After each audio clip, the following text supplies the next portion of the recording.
the 8th National Assembly, this is what it looks like. Who will be the next Senate President, the Deputy Senate President, the Deputy Speaker, and the Speaker? Where will they be coming from? And also, we look at the breakdown of the Senate, in the Senate, of course, the House of Reps, and what this all means, and the permutations, and those who are running for office, the faces that you see. We'll break this all down for you when we return from this break, everyone. Join us again.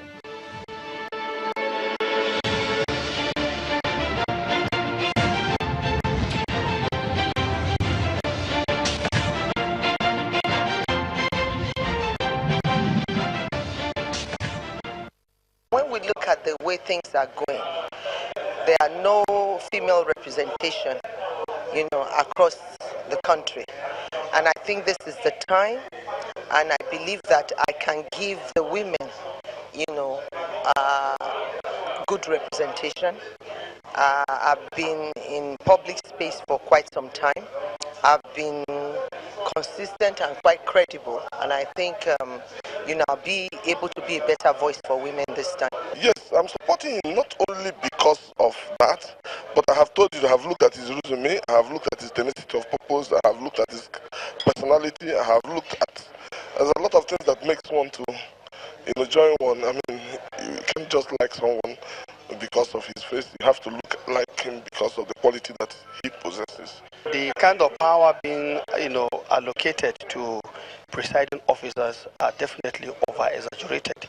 But one thing I would say is that within this context, you also need a leader that will be able to consult, that will be respected, and that will be appreciated. And I think it's within this context that we are saying Ahmed Lawan, should be the Senate President. Ordinarily, the fear of the independence of the legislature, I think, should not be an issue. The mistake we made in 2015 will not repeat itself, because once beaten, twice sharp. So we are more than prepared. What happened in 2015 was a little bit of a mix-up, and there's not going to be mix-up this time around. We are the majority in the Senate. It is only in this part of the world that we have what we are saying. It is automatic, where a majority party will automatically present who will lead any chambers of the National Assembly. But it is well in this part of the divide, where you want a minority who want to make an inroad to lead the legislature where they are not the majority. So as I've said, we are focused, we are committed, we are dedicated, and our eyes is on the ball.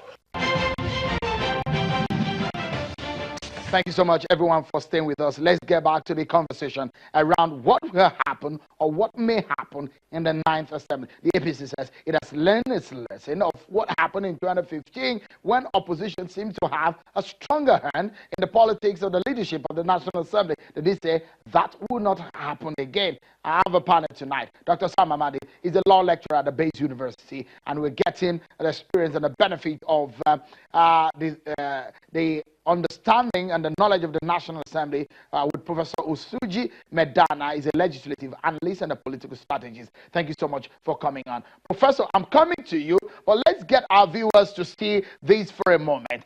So this is what obtains now. And if you look at the mappings, the zoning arrangement, the North Central, that's where Bukola Saraki, the Senate President, is from. Eke Kurumadu is from the Southeastern region, who is the Deputy Senate President. Lasun Yusuf is from the Southwest, and the Speaker, Yakubu Dogara, from the Northeast. Both of these men were formerly in the APC. So we have two North, two Southwest here, and of course, Northeast and North Central represented here. So what will it look like for the 9th Assembly? Where should the Senate President come from the North or from the South? So if that happens, where should the Speaker come from? Let's take a look at what is happening presently. From what INEC has published, we have 63 APC elected senators. PDP has 31.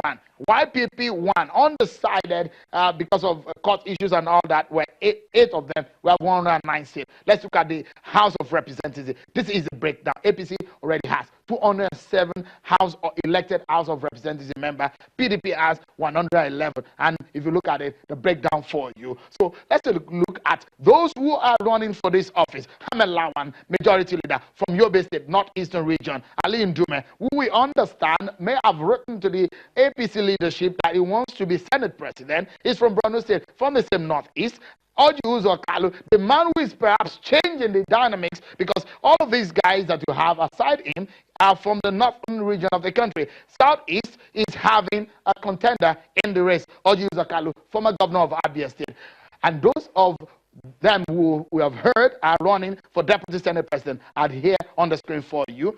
Oviomo Agege from Delta State, South South, Oluremi Tinubu from Lagos State, Southwest, and Senator Tessim Falani from Oyo State. Who will it be out of all of this? Now, for the House of Reps Speaker, these are some of the names we have. Femi Wajabiamila from Lagos, Honorable Undudi Elumede is returning to the House of Representatives. He's not an APC member, he's a PDP member, which we are hearing will pose a major threat to what is happening and the dynamics in the House of Representatives. The present spokesperson of the House of Reps, Abdulrazak Namdas, and this Bago Muhammad here, don't underrate him. Yusuf Yakubu Buba is another one, and also Ahmed Wase from Plateau State. This is what is obtainable. Let me go to Professor Medana. From this explanation and this breakdown, what are your thoughts?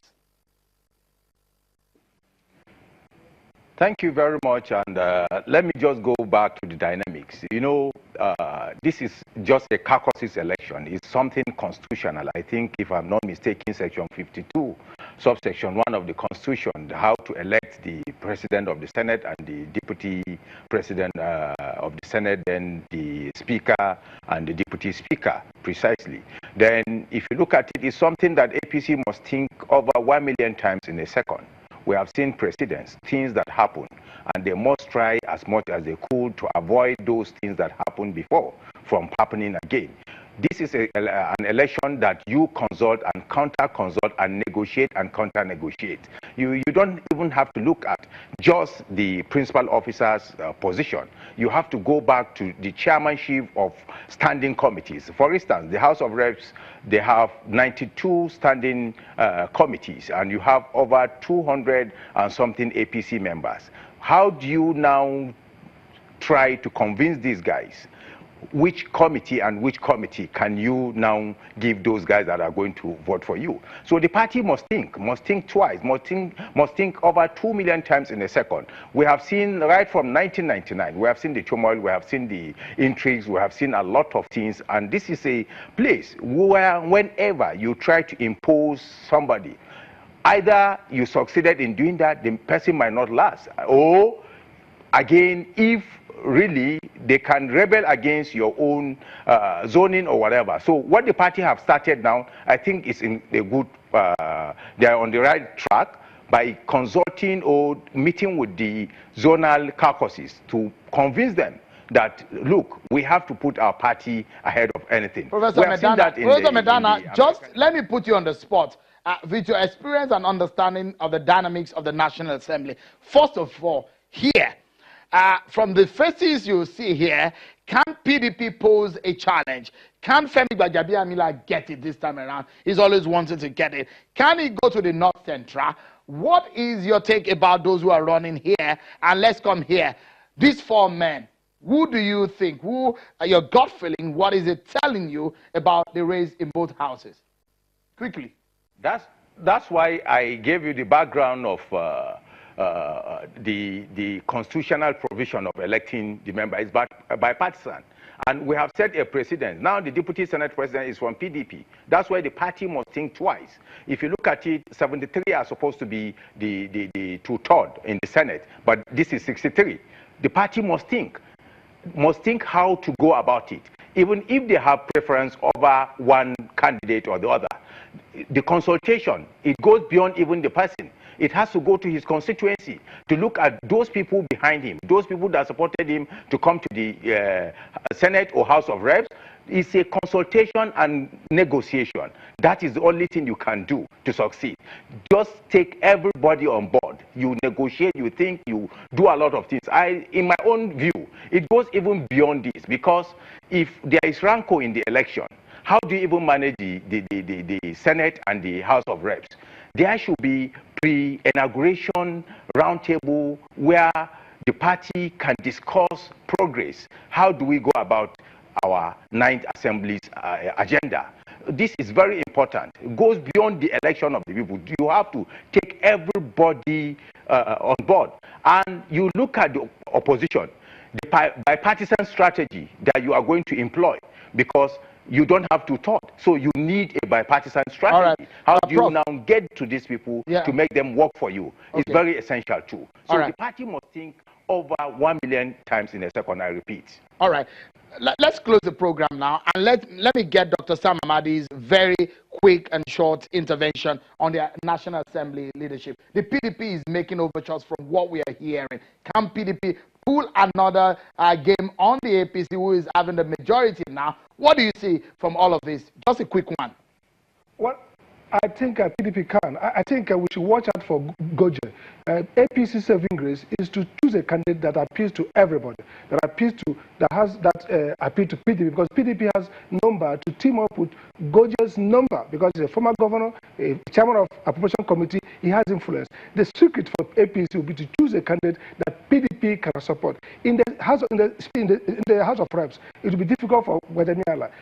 Well, he can't have the vice president from Tinubu's group of the party or part of the party, and his wife running for also deputy speaker, and they have Guadaniala. I think there could be a surprise for APC if they don't make the right decision based on fact, right zoning, two, looking at who and who appeal to PDP. And I think that's where Goje, a very powerful senator with strong appeal in PDP, and also a chairman of former chairman of an important committee appropriation, could, upset the apple cart if they make a choice based on a certain sense of siege. APC political strategy has been on British force, not on appeal, and oftentimes it backfires.